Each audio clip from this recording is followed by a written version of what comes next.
Hello everyone, this is Zailesh Tiwari, your English plus social science teacher. So students, without wasting time, I am just coming on the points. Points क्या है? तो आज के session में बच्चा लोग हम लोग डिस्कस करने जा रहे हैं व्हाट पीरियड ऑफ हिस्ट्रीज की हिस्ट्री के डेट्स को जो डिटरमाइन करने वाले यूनिट्स है today we are going to deal about them, हम उनको डील करने जा रहे हैं। तो आई होप कि आज का सेशन आपके लिए बहुत ही ज़्यादा इंटरेस्टिंग और बहुत ही ज़्यादा इंपॉर्टेंट है, बिकॉज डेट्स जितने इंटरेस्टिंग उतने ही ज़्यादा कॉम्प्लिकेटेड एंड कन्फ्यूजिंग भी हैं। पॉइंट ध्यान देना।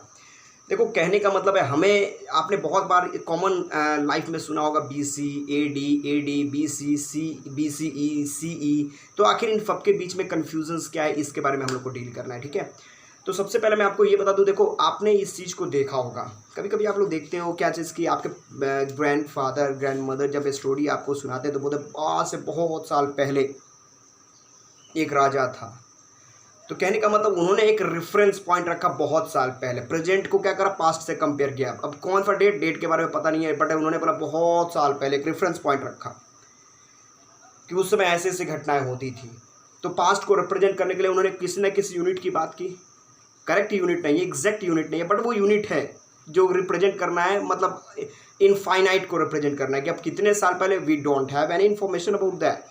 खैर, हमें उसके बारे में बात नहीं कर रहा, हमें बात करना है कि आज का जो हमारा सेशन है BC, AD, BCE, CE, इसके बारे में हम लोग को वर्कआउट करना है। तो सबसे पहले आप ये समझ लो कि हमारे पॉप के एक बंदे थे जिनका नाम था पोप डेसियस। ठीक है, ध्यान देना, पोप डेसियस। ये जीके का भी क्वेश्चन इंपॉर्टेंट, याद रखना।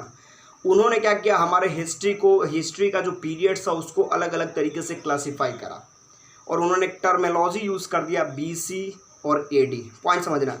अब बोर्ड पे हम लोग थोड़ा सा फोकस करके आगे बढ़ेंगे। ध्यान देना, हमने क्या किया, जैसे मैं सपोज करो कि उन्होंने एक जीरो, मतलब ये जो पॉइंट है, ये टर्म लिया, इसको रेफरेंस पॉइंट लिया। ध्यान देना, ये रेफरेंस पॉइंट उन्होंने किया, इसको रेफरेंस पॉइंट कर लिया। और रेफरेंस पॉइंट किसको लिया, तो बर्थ ऑफ जीसस क्राइस्ट। आखिर जीसस क्राइस्ट को ही उन्होंने क्यों लिया, ध्यान देना। तो अभी मैंने आपको बताया क्या, जिसके पोप डेसियस जो थे वो पॉप के थे, और आपको पता है कि वो क्रिश्चियनिटी डोमिनेंस वहाँ पे करता है। तो क्लियर है कि क्रिश्चियंस को लेंगे। तो ये क्रिश्चियंस को लिया उन्होंने, जो कि क्रिश्चियन लोग इनको अपना गॉड भी मानते हैं। आपको ज़्यादा इनके बारे में बताने की जरूरत नहीं है। जीसस क्राइस्ट, इन्होंने क्या किया कि जीसस क्राइस्ट के जन्म के पहले की जितनी भी घटनाएं थी उसको उन्होंने BC करा। BC का मतलब बिफोर क्राइस्ट, यहाँ मैंने शॉर्ट में लिखा BC का मतलब बिफोर जीसस क्राइस्ट, मतलब ईसा मसीह के जन्म के पहले की जितनी भी घटनाएं हुई उनको हम लोगों ने BC कहा। पॉइंट समझना। जैसे मैं छोटा एग्जांपल, अगर मैं बोलूं यहाँ पे कंस्ट्रक्शन ऑफ गीजा पिरामिड्स, आपने इजिप्ट के बारे में तो पढ़ा ही होगा। इजिप्ट के पिरामिड्स के बारे में आज तक वो मिस्ट्री है हमारे, वो एक तरह की मिस्ट्री है जो कि हमारे लिए एक हिस्ट्री। हमारे आज तक आर्कियोलॉजिस्ट से लेकर बड़े बड़े साइंटिस्ट उसके ऊपर रिसर्च कर रहे हैं, लेकिन उसके बारे में कोई ज़्यादा इन्फॉर्मेशन नहीं मिल रहा है। तो उसके बारे में वो मतलब एक तरह से समझ लो कि एक मिस्ट्री ही है वो गीज़ा का पिरामिड। तो ये यहाँ पे देखो 2500 BC का मतलब ईसा मसीह के जन्म के 2500 साल पहले जो था वो गीज़ा का पिरामिड का कंस्ट्रक्शन हुआ था, मतलब ऐसा हिस्टोरियंस कहते हैं। ठीक है, ध्यान देना। दूसरा, मैंने अब आपको बताया कि जीरो के बाद मतलब birth of Jesus Christ, Isa Masih के जन्म के बाद की जितनी भी घटनाएं हुई उसको हम लोगों ने AD कहा। जैसे एक छोटा सा एग्जांपल देख लो, अगर मैं बता दूं कि 1947 AD में हमारा देश आज़ाद हुआ, मतलब ईसा मसीह के जन्म के 1947 साल बाद, मतलब 1947 साल बाद हमारे देश को आज़ादी मिली। पॉइंट समझना। बहुत सारे बच्चे यहाँ पे कन्फ्यूजन कर जाते हैं कि AD को आफ्टर डेथ समझ लेते हैं, आफ्टर डेथ। तो ये कॉन्सेप्ट आप लोग को लेके नहीं चलना है। क्यों नहीं लेके चलना है, क्योंकि देखो यहाँ पे BC का मतलब बिफोर क्राइस्ट, मतलब ईसा मसीह के जन्म के पहले, और AD का मतलब ईसा मसीह के जन्म के बाद। तो जन्म के पहले और जन्म के बाद, ध्यान देना, पहले और बाद। तो इसके और इसके बारे में हिस्ट्री मिली हो, इसके बारे में बीच का हिस्ट्री ये गुल हो गया, गायब हो गया। पॉइंट समझना। तो यहाँ पे आफ्टर डेथ नहीं समझना, इसको एनो डोमिनी समझना है, मतलब द ईयर ऑफ लॉर्ड, याद रखना। और लॉर्ड किसको यूज किया गया, तो क्रिश्चियन लोगों ने अपने गॉड ईसा मसीह को ही, यहाँ पे जीसस क्राइस्ट को ही हम लोगों ने लॉर्ड के रूप में रिप्रेजेंट किया। पॉइंट समझना, यहाँ पे ध्यान देना। तो ये आपने समझ लिया कि BC का मतलब जितने BC में जाओगे मतलब ईसा मसीह के जन्म के उतने साल पहले, और AD जितने भी आगे जाओगे ईसा मसीह के जन्म के बाद, मतलब उनके बाद की सारी घटनाएं हम उसको रिप्रेजेंट करेंगे। ध्यान देना। दूसरा, हमारा दूसरा कॉन्सेप्ट होगा BCE और CE की मैं बात कर रहा हूँ, ठीक है, ध्यान देना।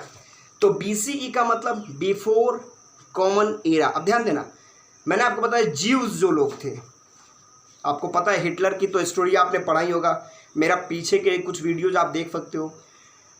तो आपको पता है कि हिटलर ने क्या किया था कि जितने भी ज्यूज थे उनको जीनोसाइड करना शुरू किया था। तो मैंने यहाँ पे बताया कि ज्यूज जो लोग थे उनको कहीं ना कहीं ईसा मसीह से नफरत था, ध्यान देना।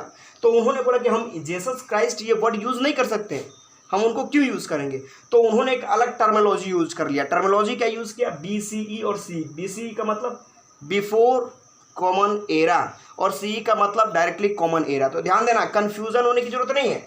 ये अगर BC है मतलब बिफोर क्राइस्ट, या फिर इसको आप BCE भी बोल सकते हो। उन्होंने केवल वर्ड यूज कर लिया, हमने क्या बोला, यहाँ पे पॉप लोगों ने क्या बोला, बिफोर क्राइस्ट, और ज्यूज लोगों ने क्या बोला, बिफोर कॉमन एरा।